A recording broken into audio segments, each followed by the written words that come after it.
Hi, my name is Vince. This video is composed of things that I tinker with throughout the day. I'm a Volvo fanatic and enthusiast. I hope you enjoy what you see. Please ask any questions that you may about the things that I'm doing to modify and enjoy my cars. Thanks for watching. In these performance cars, they have lifters, valves, and cams.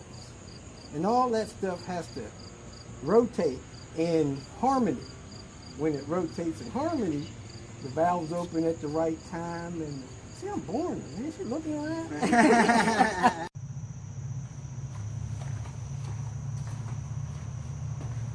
Alright, yeah, I hope you like the new intro. As you can see, I got to spend a little bit of time with Robert DIY. He came around to the Pittsburgh area. I got in touch with him on his YouTube, texted him. He was like, yeah, man, come on out. I'm going to be working on a head on a P80 car. So I went out and met up with him just to watch and kind of learn a little bit about maybe changing the head. But when I got there, he was already putting the timing cover on. But the special part of this whole little visit, and the reason why I'm mentioning it to you guys, is because Robert was working on a guy's car who was hearing impaired. And the guy was writing down the work that he had done himself on the car, and then he was showing it to Robert, and Robert could read what the guy did, and they were communicating basically with a notebook. And I thought that was really unique to see, you know, like a mechanic working with another mechanic on a car that they had both kind of put together, and they were basically just writing back and forth, you know, on a notebook how they did the job. And it was really unique, and I didn't really expect to see something like that happening, but I kind of walked in on a little miniature miracle that Robert was performing. So that was pretty cool. I got to spend a little bit of time with him. I got to check out the Panther. He was having a little bit of problems with it, but I trust him that he's getting it put back together. He said he had a burnout valve. So yeah, it was a cool visit. I really had a good time with Robert. To get you guys also updated, we're going to do a little bit of updates here, and then we're going to do some Redblock performance talk. So stay tuned here. The last video I put up, I had this thing welded up, and I was going to put it on my car and take it down to the Pittsburgh car scene. So if you watched that video, the Pittsburgh car scene, you would have seen a little ride along with me with this mounted on my car. I did take it off the next day. It wasn't a permanent, kind of needed a rear O2 sensor on your car. So it was just a one-day thing. I took it off. I do have the rest of my stainless steel exhaust put back on that's custom done by me. I'm going to include a little clip of sound of how that's put back on after this. So then also we got in the mail the compressor wheel for what I'm going to be building, a 19T turbo for the 850. The turbo that's on it is a 13T. I'm sorry, a 15G, and I'm going to be turning it into a 19T with this compressor wheel. I'll do a more detailed video on the turbo build. It was just a little sneak peek of what the wheel looks like. It's 11 blades cut from a solid billet of aluminum rather than forged. The OEM ones are forged. So this is going to be lighter weight, and it's going to spool up faster.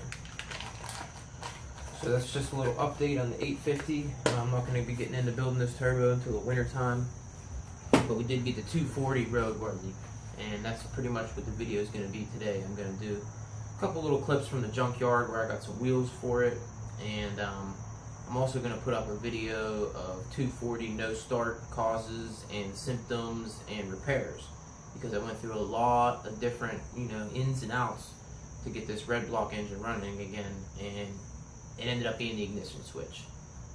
I went out to a guy's Volvo garage here in Pennsylvania, and I got a new ignition switch, and I got some other new parts that I'm going to show you. But all in all, my intermittent spark issue was caused by a bad ignition switch. And when they go bad, well, basically I just ended up jiggling the key and the car started. So let's do some performance talk. Okay, on the way home from work today, this sign was laying on the road, and I couldn't help but just jam it in the back of the car. Everybody's got to have a squiggly road sign hung up in their garage. So also we'll take you out here and show you the wheels we got from the junkyard.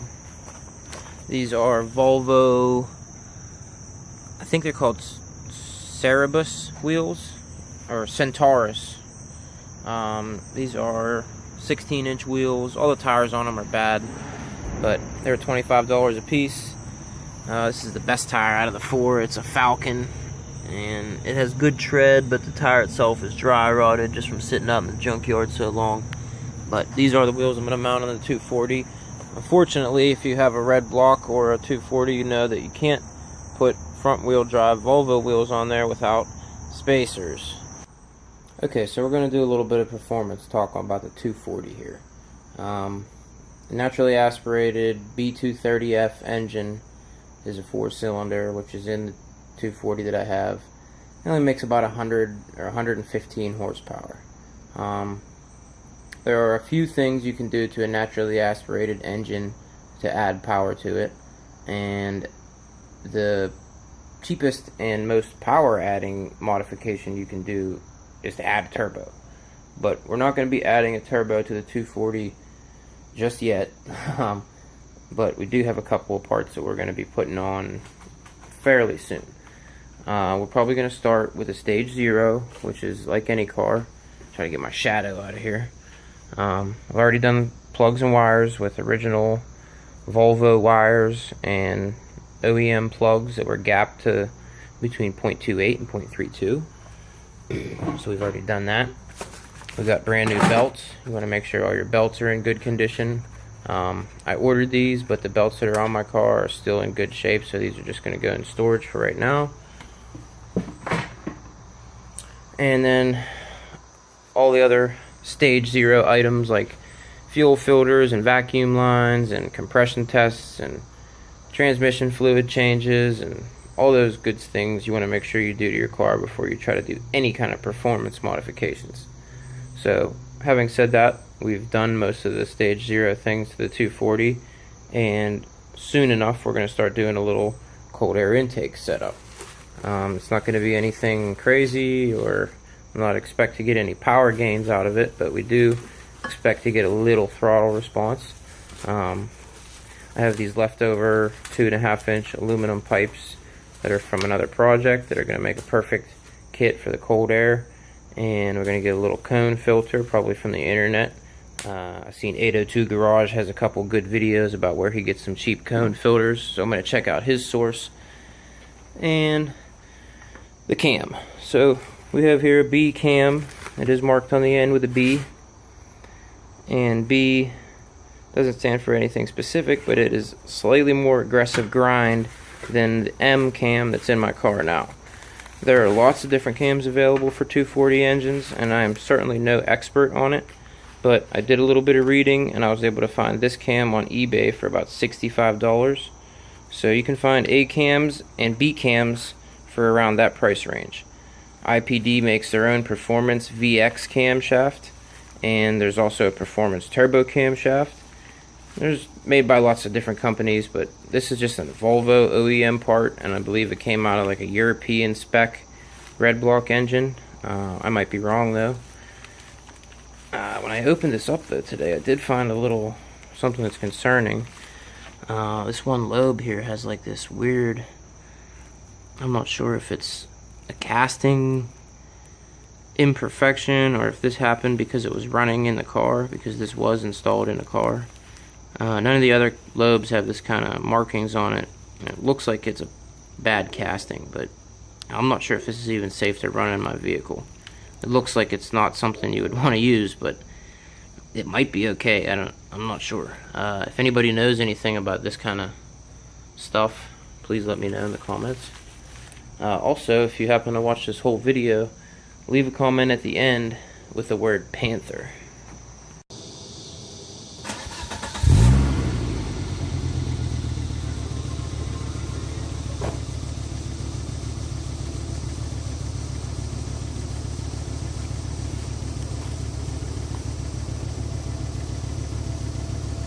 Okay, so as you can see, no more open downpipe, no more extremely obnoxious exhaust. This is back to the regular stainless steel setup that I had before. This is 3-inch downpipe and 2.5-inch catback. It's misfiring right now.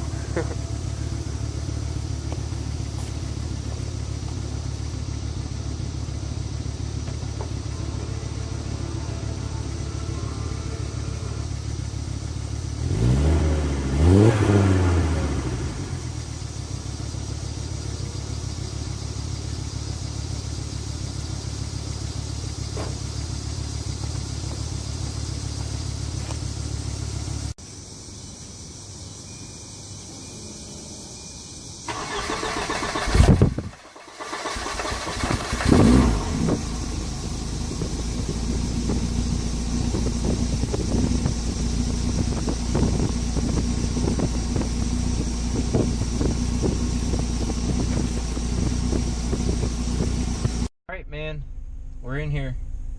Do you feel safe? Do you trust me? I trust you. I know I trust this car.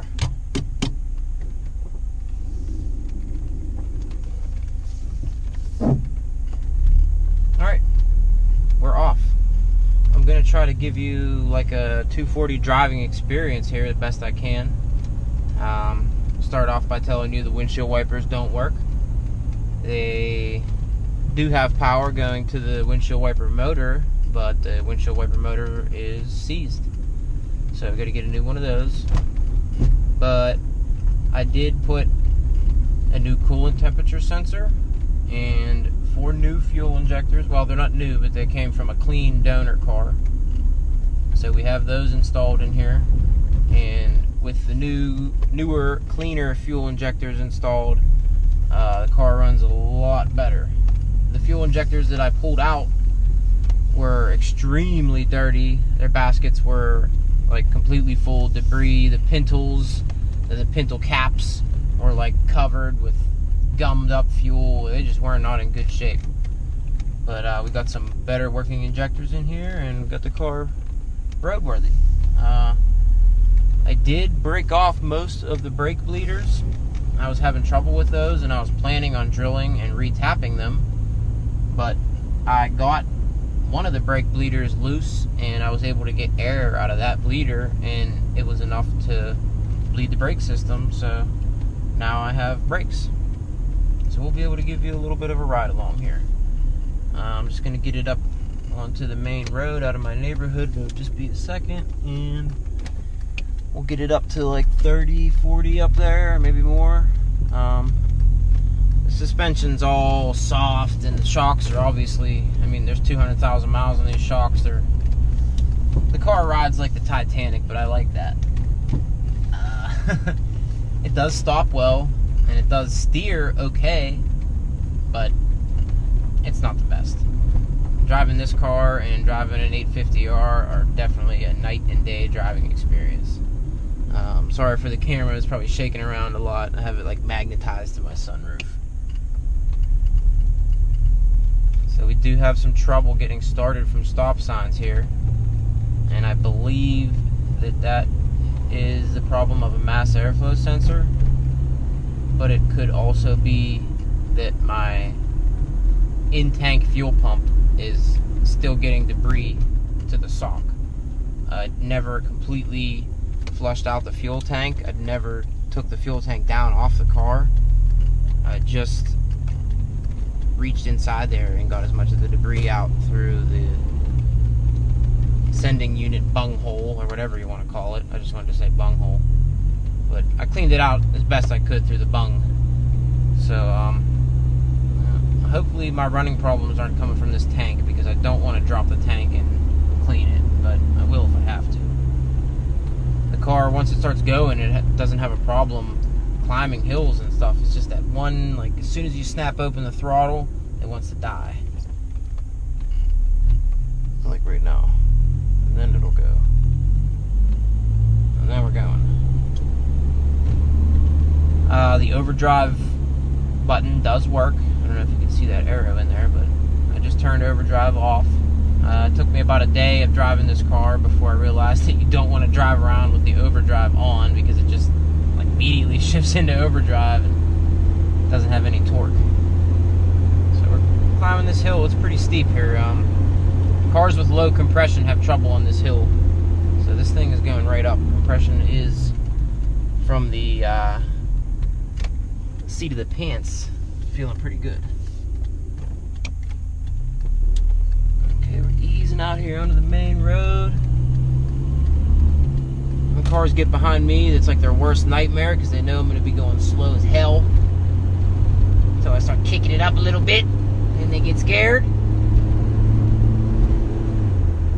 Alright, speedometer is reading like 45 miles an hour. We're on dry rotted tires and rusty brake rotors, but it does feel safe. I mean, I love this car. I don't know what else to say. This thing is freaking awesome. Even the way it's so worn and the suspension is all beat up, it's still responsive and it still feels safe. It does need a new ball joint and, you know, new struts all around, but it's still feels safe to drive, and it stops every time. So we have some work to do, but we are coming along. Thanks you guys for watching, and please stay tuned. Share it, like it, subscribe to it, and most of all, keep on driving your Volvo.